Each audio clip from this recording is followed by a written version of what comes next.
All right. So my name is Christiana. I work with the Alliance as a cybersecurity analyst. I want to take this opportunity to welcome everyone for joining this section. Um, Yielding your research, how to keep your data private from Microsoft. That is what we're going to be discussing today. And I know that it's going to be a very interesting one. Land acknowledgement. As we proceed with our webinar section today, it is with acknowledgement for the First Nation, Inuit and Métis Nation, and communities who have been harmed by colonial and unethical research, and of the data sovereignty and research priorities of those nations and community. On behalf of the Digital Research Alliance of Canada, we commit to understanding and taking up our roles in reducing harm and advancing reconciliation in research. I see someone's hand is up. Just give me one moment. Let's see. Okay, I think we're all good. All right. Code of conduct. The Alliance seeks to provide a welcoming, engaging, and safe community for everyone. Discriminatory language is not appropriate and in any venue or platform. The Alliance does not tolerate harassment in any form. Now, harassment is understood as any behavior that threatens another person or group or produces an unsafe environment. We thank you in advance for your ongoing efforts in keeping our environment safe and welcoming. Let's talk a little bit about our presenter. His name is Tyler Byrne, and he is an information security risk advisor at UBC, supporting the university's compliance with Freedom of Information and Protection of Privacy Act, FIPA. Tyler conducts privacy impact assessments to help university initiatives of all sizes identify and mitigate privacy and information security risk. With a Bachelor's of Commerce in Operations Management from the University of Saskatchewan and a self-taught foundation in IT, gathering various certifications along the way, Tyler brings a practical, adaptive approach to risk management. His experience in IT spans Vancouver's-based setups in both financial and healthcare industry, with strengths in systems administration, business processes, improvement, and automation. Besides reading privacy policies in his spare time, Tyler is passionate about doing works that drive meaningful change and makes a positive impact on others. I'm going to stop sharing my screen and allow Tyler to take the lead. Totally. Let me just share.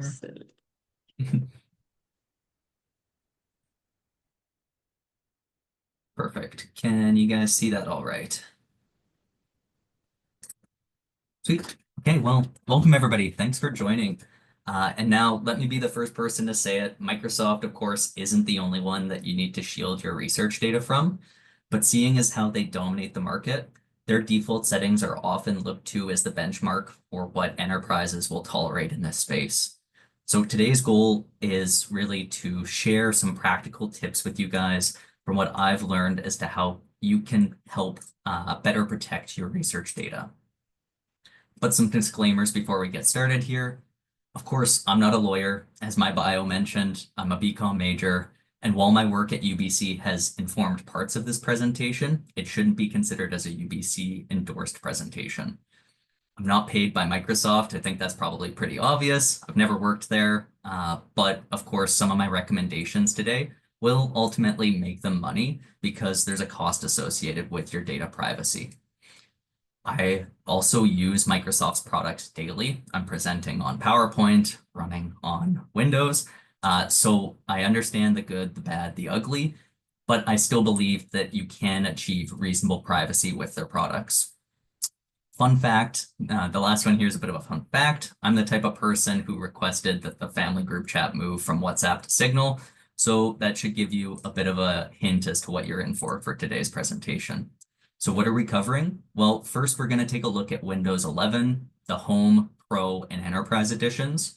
We're going to talk about Microsoft Edge, some benefits and limitations that are present there. We're going to look at Microsoft Office 365, really all of your research essentials in that suite of tools. And then finally, we're also going to talk about AI tools because it's 2025 and you can't have a presentation nowadays that doesn't talk about AI. And in that space, we're going to talk about both Copilot and Azure AI. So let's go over the objective of today's session. There are really three questions that I want you to walk away with this presentation understanding. The first is, when does it matter? And this, of course, will depend on your use case and compliance requirements. We'll be covering this and other privacy fundamentals up front so that you have a better understanding of what those are.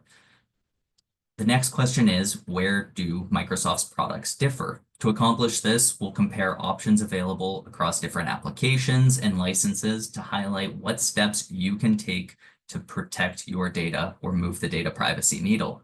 And finally, we'll talk about why the licenses and features you choose matter. We will accomplish this by mapping out the different Microsoft products on a privacy spectrum. This will help you visualize what potential risks may lie there. Of course, as I go through this presentation, I want you to think of these privacy tips as a toolkit, not a rule book. You're in control and get to decide what works best for you, given the context of your research and your collaborators. So before we dive into Microsoft, as I mentioned, let's discuss some research compliance basics and the factors which influence data privacy so you can better understand your own risk tolerance. By the end of this section, I want you to walk away knowing that data privacy operates more on a spectrum and that it's not binary. So as a researcher, you're likely aware that in Canada, research compliance isn't a one-size-fits-all approach. Your privacy obligations will depend on the type of research you're doing, who you're working with, and what data you're handling. The bottom line here is know your stakeholders. Ethics boards, funders, institutional policies, and research partners all shape your responsibilities in this area. Of course, keep in mind that if your research involves human participants, then TCPS2 compliance is non-negotiable. That's really your baseline here. And if you're unsure about what applies to your project, be sure to ask early. Most institutions will have teams or resources that can help you navigate this space. Don't wait until you're deep into data collection to figure out that you have privacy obligations that you've missed. So now that you've got some insight as to where you can go to understand your requirements, let's talk about the factors that influence the placement on the privacy spectrum. So what you're seeing here is what I would refer to as the privacy onion. Why? Well, because it's got layers. The outermost layer outlines kind of the service providers and parent affiliates. And it's hard not to call out that Microsoft has an advantage in this space, as their services run on their own cloud infrastructure in Azure. Why is this important? Because some funding grants may restrict you from working with certain service providers that have ties to specific countries or organizations. Thankfully, Microsoft isn't on that list yet. But of course, this is why understanding this outer layer still matters. After vetting the vendor and its affiliates, you need to compare products and license offerings. This is where you can achieve some inherent privacy benefits through contractual commitments with the vendor. Seek to understand how the application works at a technical level and how to securely access it. Understanding what features are necessary for your use case and how they impact the privacy of your data might be important depending on the sensitivity of your research. Ultimately, of course, it's your responsibility to apply the account settings required for your own compliance. I find that this step is rarely discussed, even though it has relevancy for Microsoft products, but more on that later. In summary, your control over these layers as a researcher will vary, but you need to recognize that choosing tools outside of what your institution supports increases your own personal responsibility for validating compliance at each of these layers. Now, let me introduce you to what I like to call the data privacy spectrum. So within this concept, I'm going to break down this spectrum by giving you the example of email or sending an email. And so, of course, on the left-hand side there, you'll see we have minimum privacy, and on the right-hand side, we've got maximum privacy. Understand that there is still sort of wiggle room within these 6 boxes, as you might lean more to the left-hand side of a box or the right-hand side. As in reality, there'd be many, many placements that you could be. I just needed to simplify it and grouped it into these 6 areas. There are some important demarcation lines to call out here, of course. The first being around alternative use. As you see at this point is when data is no longer allowed to be used for alternative purposes. From there, understanding your compliance requirements will determine if you need a solution that is either reasonably private or technically private. The next demarcation line to call out is where your reliance ends on third parties. If you're self-hosting the solution, your data has some inherent privacy benefits over a third-party hosted solution. So going back to the example, an example of where an email service would have some alternative use of your content would be Gmail.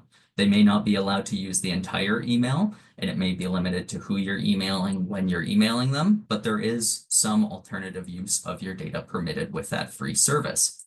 An example of where an email service can be reasonably or technically private would be Outlook through Microsoft 365 or maybe Google Workspace. Where you land with that service will ultimately depend on what additional add-ons are purchased and what controls are configured by your administrator. The final example here should be fairly obvious. A locally hosted email service, which is, fairly rare these days, but still exists, would be a way to kind of show. So in summary, it's important to call out that just because something is more private doesn't necessarily mean that it's more secure. So now let's transition to talking about the protagonist of our story, Microsoft. As mentioned at the start of this presentation, it's important to recognize that it's likely not just Microsoft folks want to keep their data private from. There's also an 800-pound red elephant in the room that Canadians have recently woken up to. As a US company, Microsoft is subject to the cloud and the Patriot Act. This means, as the headlines state, Microsoft would need to comply with US authorities' requests for data.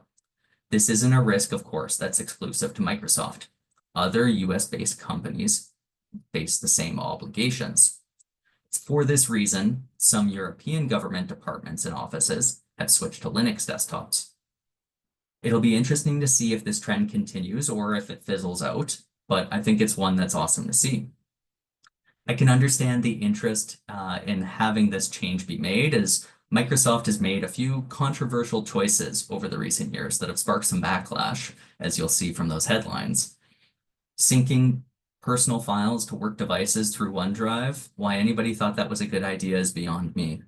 But to get a better understanding of Microsoft's privacy posture, let's take a look at some of the statements made in their general privacy statement.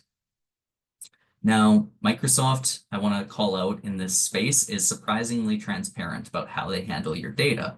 It's quite easy to read their general privacy statement, all things said, and in my opinion, compared to their competitors, they're more transparent.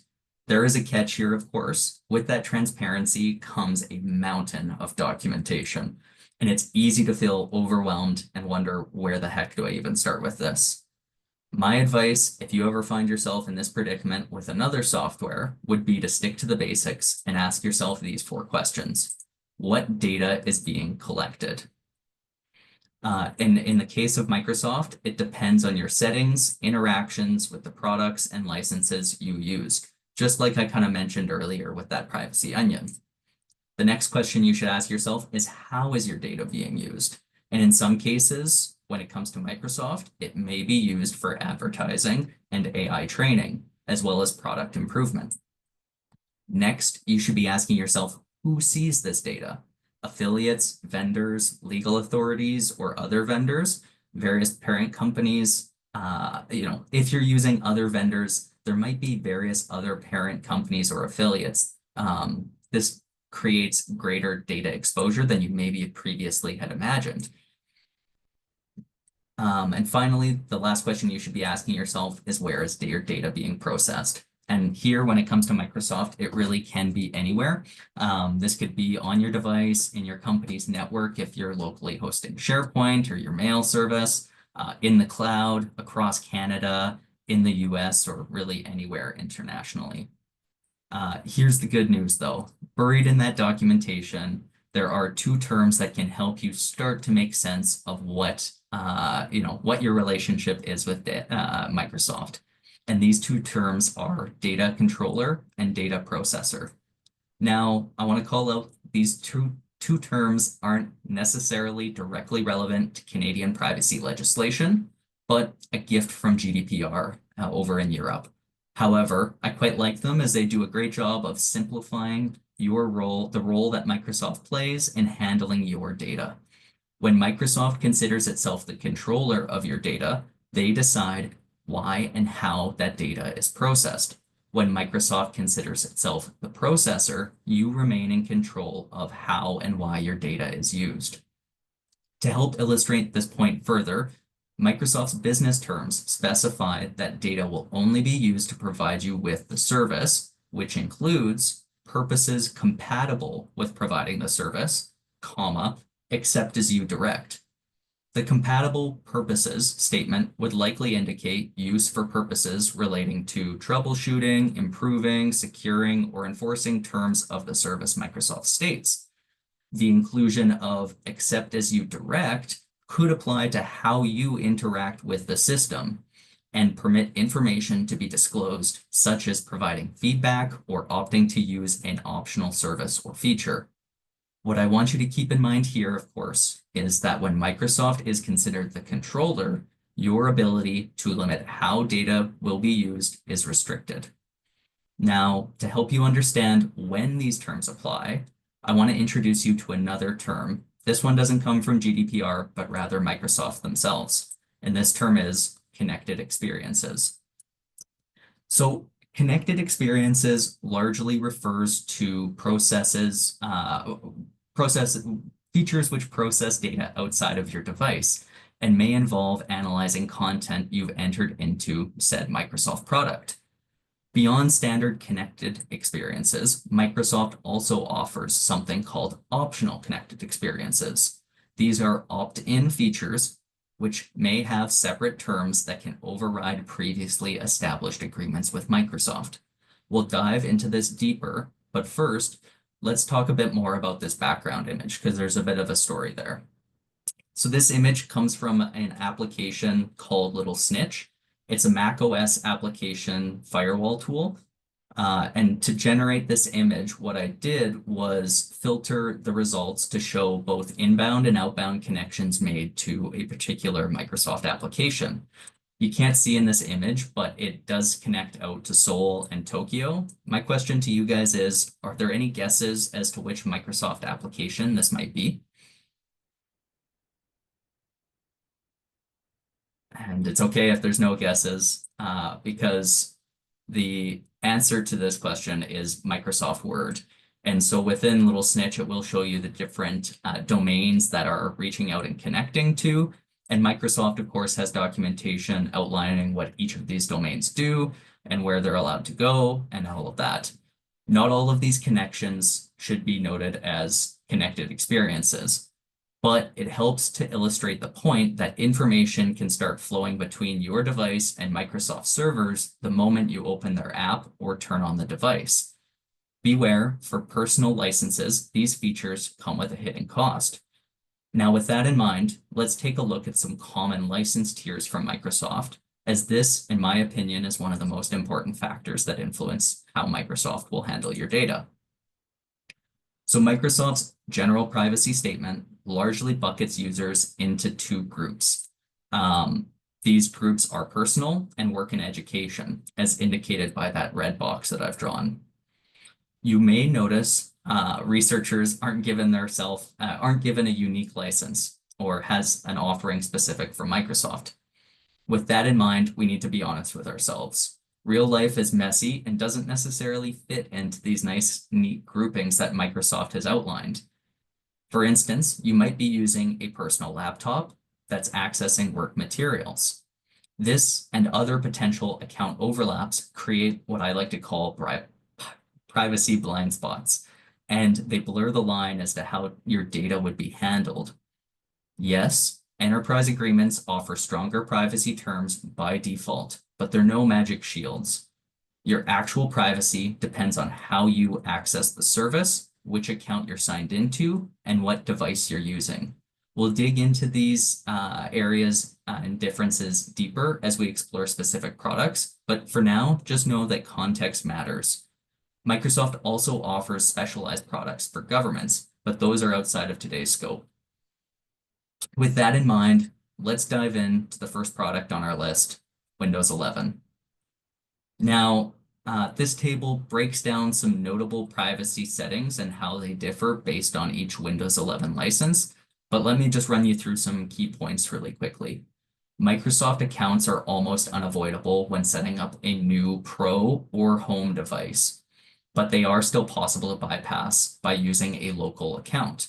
When you initialize a device with your personal Microsoft account, that account often becomes the default identity for all Microsoft applications, such as Edge, Copilot, and Office 365. This inherently increases your potential for unintended data exposure within M365, as it's only a matter of time before you or somebody on your team opens a document incorrectly. Again, more on that later when we talk about M365. Now, for the home version of Windows 11, you cannot enroll this with your institution. Therefore, you're unable to stop sending Microsoft required diagnostic data. Home also lacks full disk encryption, as encryption keys are stored in OneDrive, giving Microsoft potential backdoor access should the right request be made. However, hopefully now you're wondering where the heck did these place on the privacy spectrum, Taylor? And unfortunately, or ultimately, your experiences will vary based on the license and account you're using, the settings which you've applied for your device, and whether or not your device is managed by your institution. While these bullets appear static, they're much more fluid in reality. And so I was just too lazy to animate them. So just use your imagination that these lines are able to shift within that red box that I've drawn. And of course, this doesn't even begin to consider Copilot PCs. Let's take the takeaway here is to know that privacy isn't a default with Windows, but reasonable privacy can be achieved if you've paid for it. So what are my suggestions for achieving reasonable privacy within Windows 11? Well, of course, you should be leveraging your institutional account or device if possible. If you can't, make sure to use a local account. You also need to go and critically assess the apps and the permissions they're given.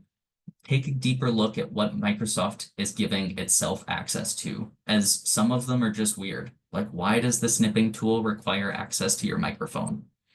You also need to be alert and aware around ads and what's tracking you. Disable the Bing integration with Windows Search and mute other personalized experience settings because they are profiling you.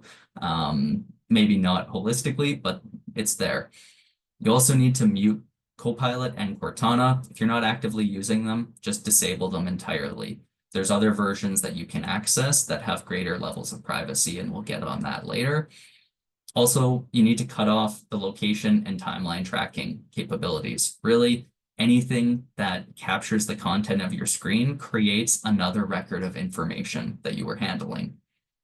The link that I've included at the bottom outlines specific settings that you can take, and I'd suggest you take a look at them if you're concerned about how Microsoft might be handling your data. Now, let's switch gears and talk about browsers. And so I wasn't lying when I said at the start of this presentation, I use Microsoft's products every day. I hate to admit it, but I am one of the 5.13% of users that use Edge. Now, because I'm gonna, talk about Edge here, I don't want you to think that these risks don't also apply to you if you use Chrome or other browsers, because they are quite prevalent and they reside using the same Chromium-based engine. The first weakness that I'd point out to around Edge is the fact that they have adopted that Chrome Manifest v3 feature, which, while marketed as having some security or privacy benefits, has been shown to restrict browser extension access to the network layer, which in some cases could limit the effectiveness of ad blockers. I've linked a research paper below, which dives into this in much greater detail than I have time to cover today. Second, Edge sends persistent hardware identifiers to Microsoft servers.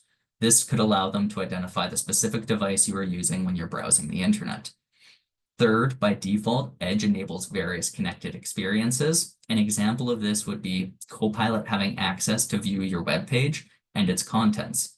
This and other agentic browsers creates attackers a new avenue for data exfiltration, especially if Copilot is granted access to the same data as you are. Finally, Bing operates separately from Microsoft 365, meaning there's different terms that apply to how the search engine will handle your data.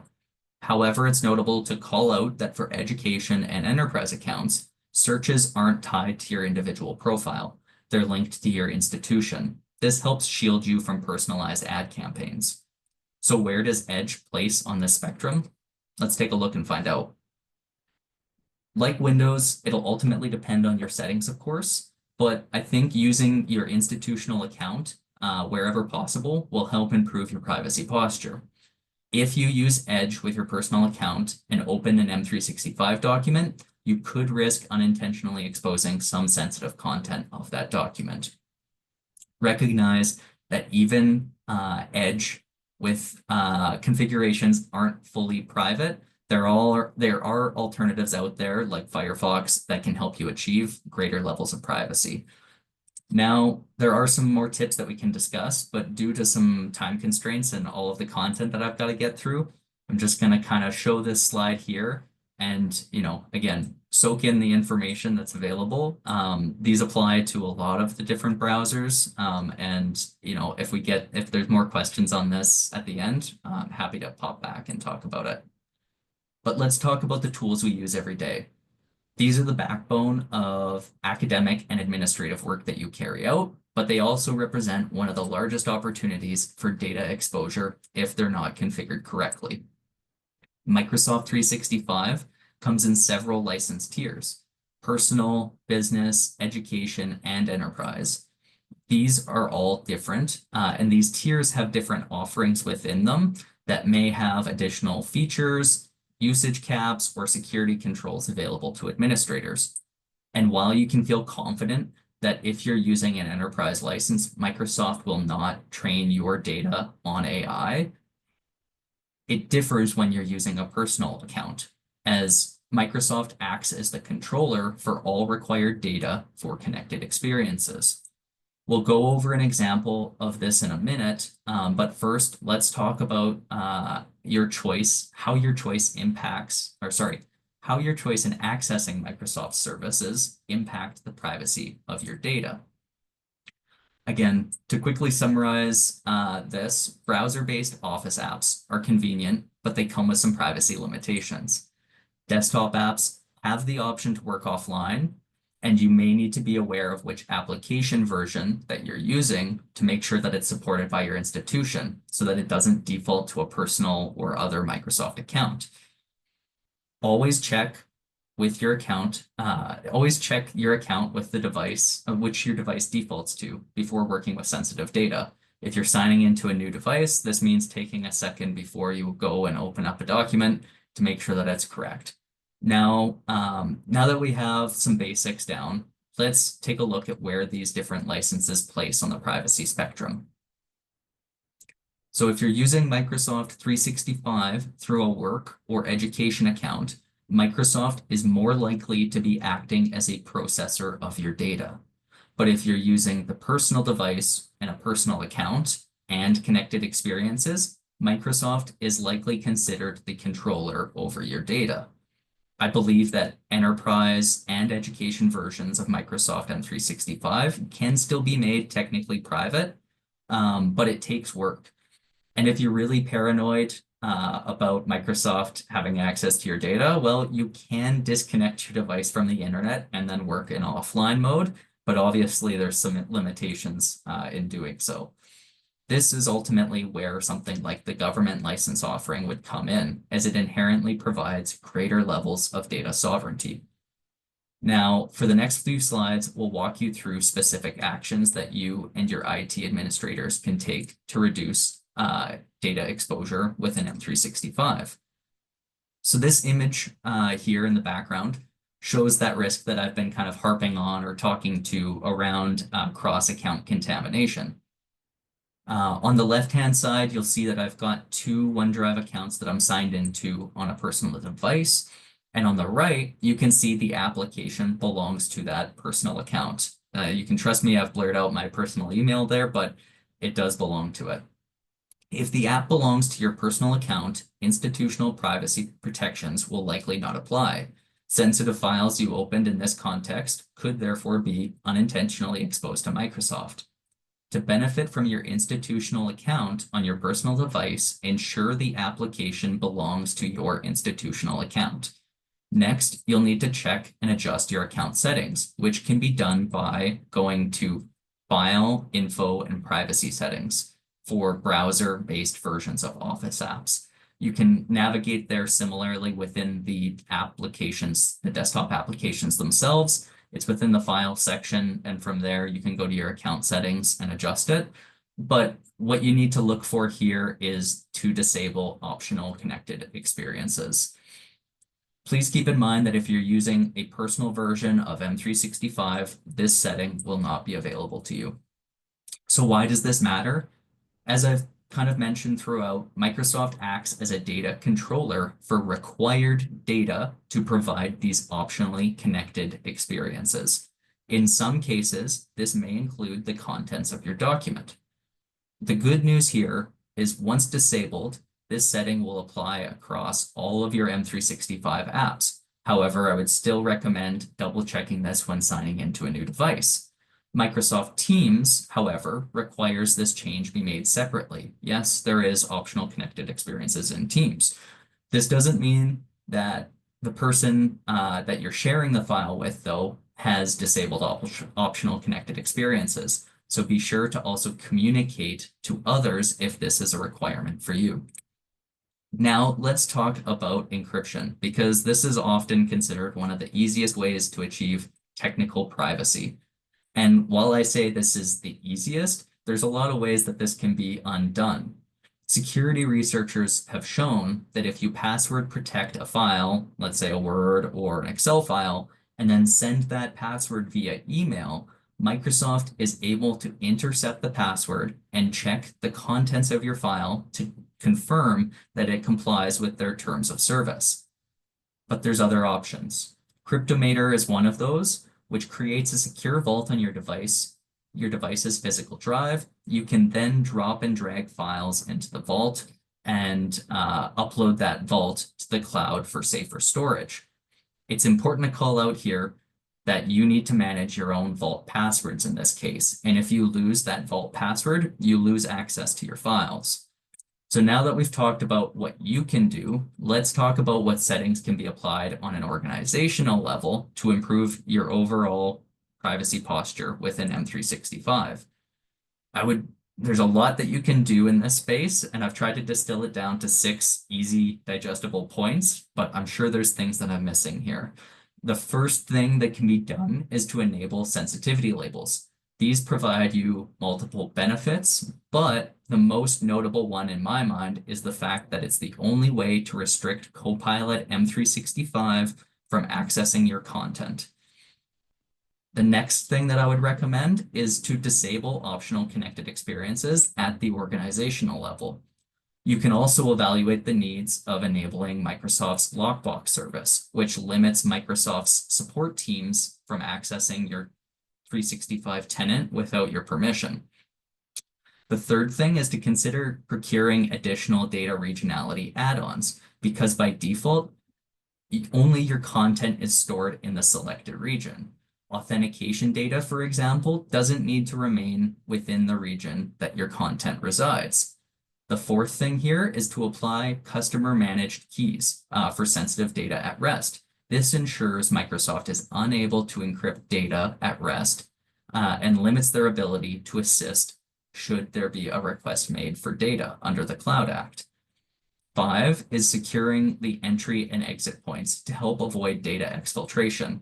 This is something that's more prevalent than ever in this modern digital age, as data has been made more accessible through AI, through browser integrations and add-ons, and all of that good stuff.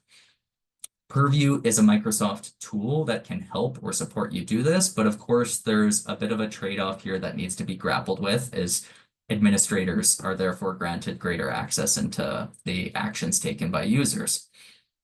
And finally, end user training needs to be out there. Folks need to understand the role they play in securing their data. And as discussed in today's discussion or presentation, there's many ways and opportunities for accidental disclosure to occur. Now, to move and switch things over to generative AI, there's a lot that we have to cover in this space, and I could have easily spent the full hour just talking about these two products, but I'll try to do them justice here and fill you in on the details in what time we have left.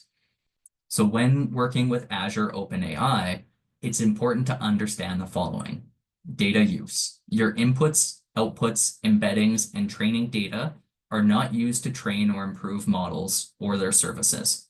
However, the content is still monitored to ensure compliance with Microsoft terms, and if flagged, would be retained for further review. When it comes to data regionality, make sure that you're leveraging regionally available models wherever possible. You should also apply virtual networks, private endpoints, and private DNS zones, as these will help to separate your data from other Azure customers. You should also avoid using global deployment types for models, as these will kick user queries over to another region should service demand exceed supply. Data access is also a consideration that you need to be aware of, especially when designing these applications, as you should be seeking to minimize permissions and access to data to what's specifically needed or required for the task at hand. Again, considering using customer keys to keep sensitive data secure at rest. When talking about data retention, remember that Azure OpenAI will not auto-delete any contextual files you've given it to ingest. All data persists until you remove it. Finally, data visibility. Thankfully here, your data is not shared or made available to OpenAI when using this Azure service. I think this has kind of created a bit of a bigger benefit since the New York Times lawsuit, as Azure, OpenAI, and from what I can glean, appears to be excluded from this indefinite retention requirement handed down to OpenAI by the courts. Additional privacy measures here are still possible and should be considered if the use case is very sensitive, but they do require Microsoft's approval. This involves disabling Microsoft's abuse and monitoring system, but there is a catch, and this involves you taking greater responsibility over how the solution is ultimately consumed. So now that you have a high-level overview of how you can make Azure OpenAI more private, let's switch gears and talk about Copilot. And yes, there's a lot of them. And so you might be asking yourself, which Copilot are we talking about here? And the ones that I want to draw your attention to are really in these 4 lines. Microsoft, as you may know, has embedded Copilot in nearly every product that they have today. Office apps, Teams, Outlook, Viva, GitHub, Windows, and even some of their security platforms. While this branding sounds cohesive, it creates confusion, as Copilot versions have different features, use cases, benefits, and of course, terms. Today, the version of Copilots that I want to talk about are really the first 3 that you see there. Microsoft M365 Copilot is the paid version for enterprises. It provides you with full access to the M365 suite of tools and has the same level of access to the data that you have in that environment. Microsoft M365 Copilot Chat, however, and emphasize the word on chat there, is the free version, again, free, to those with existing M365 licenses. It has limited access to your data, again, depending on how your organization has configured it. Microsoft Copilot, both paid and free versions, are the ones that are appearing often in places nobody expects or wants them. The easiest way to confirm if you're using the protected enterprise version of Copilot is to look for the green shield in the top right corner of your chat with Copilot. So now that you've met the extended Copilot family, let's take a bit of a deeper dive into the immediate Copilot family and talk about what that means for your privacy. Again, I really like my tables, so I'll introduce you here to the Copilot family and hopefully break down some of the privacy commitments and where they matter. So the enterprise versions over here on the right-hand side of the table both offer similar enterprise data protections to that of Microsoft M365. However, due to the use of Copilot directly within Office applications, you're required to enable optional connected experiences. Again, these enterprise versions of Copilot don't inherently permit data to be used for alternative purposes. But hopefully after the earlier discussions that we've had, you understand the risks that are present when using other optional connected experiences. Users can provide feedback to Copilot also with the thumbs up and thumbs down button, which discloses the chat session to Microsoft and allows them to use that data under separate terms. Content entered or generated by Copilot isn't allowed to be used for advertising. And again, here, this is the Microsoft 365 chat version that I'm talking about. Sorry for not clicking that earlier. But again, so when going back to ads, they aren't allowed to be used for advertising, but the search results presented to Copilot may still contain ads. You can think of how Google shows you a sponsored ad result. It doesn't necessarily mean that you're going to click it and fall for that ad, but it becomes a little bit more difficult when Copilot is making that decision to present that information for you. Data retention can also be automated within these enterprise versions. And the chat sessions are retained within a hidden folder within the user's Exchange mailbox, which in most cases, hopefully isn't readily available to your administrators in your org. From what I can see, or what I've seen, the personal version of Copilot makes no privacy commitments. Users have little control over how Microsoft uses their data. It's worth calling out, of course, that Microsoft has made efforts to further separate these two apps in their stores and online. They've applied different in-app branding, and when you try to sign into the personal Copilot app, it'll now redirect you to the business app if you're signing in with your business license. So these are all positives to call out. But you're probably, hopefully wondering, where did these products place on the spectrum? Let's take a look. And so, as I've said throughout each of these privacy spectrums, of course, it'll depend on your settings and what's applied. It's important to call out that Copilot Chat and M365 would only be allowed to use your data for alternative purposes if you're agreeing to have it do so through the feedback option. So it's not like they're inherently allowed to train on your data. But it is notable that Azure OpenAI has inherently or has some better privacy defaults that are available to you, the end user. So to wrap things up, achieving data privacy in today's modern world is not as easy as just reviewing the vendor's privacy policy and then signing agreement and wiping your hands of it. This is an ever-changing landscape that requires you to stay vigilant.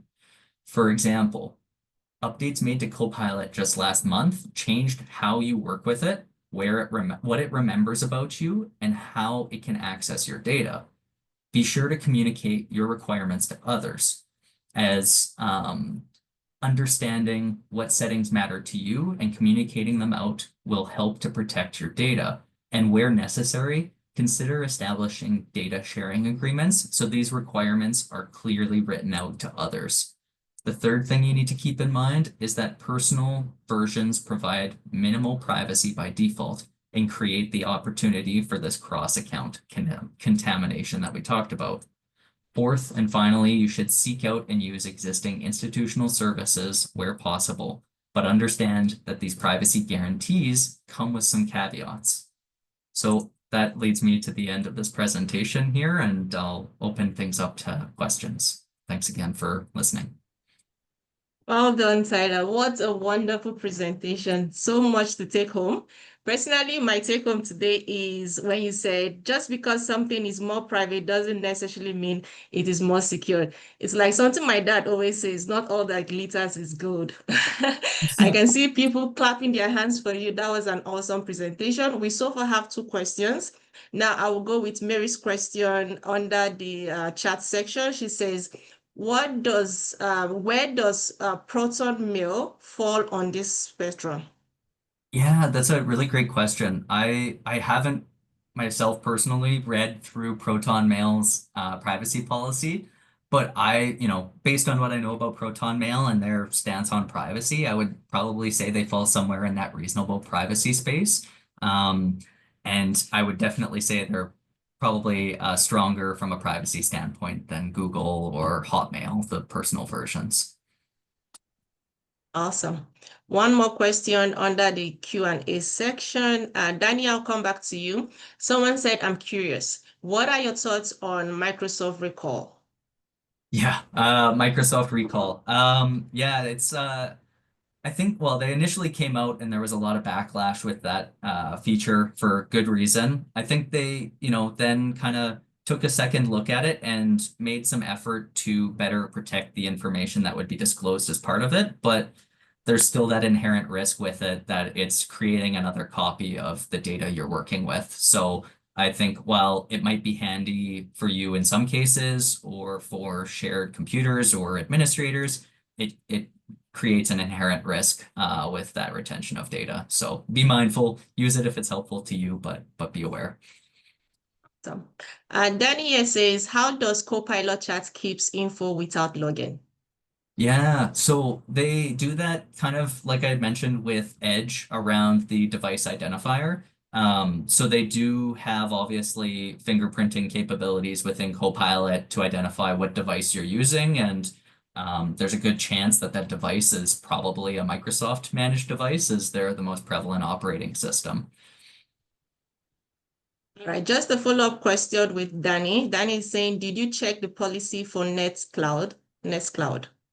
No, I'm not familiar with Nextcloud, Danny. But happy to take a look at it, or I'll look at it after this. Awesome.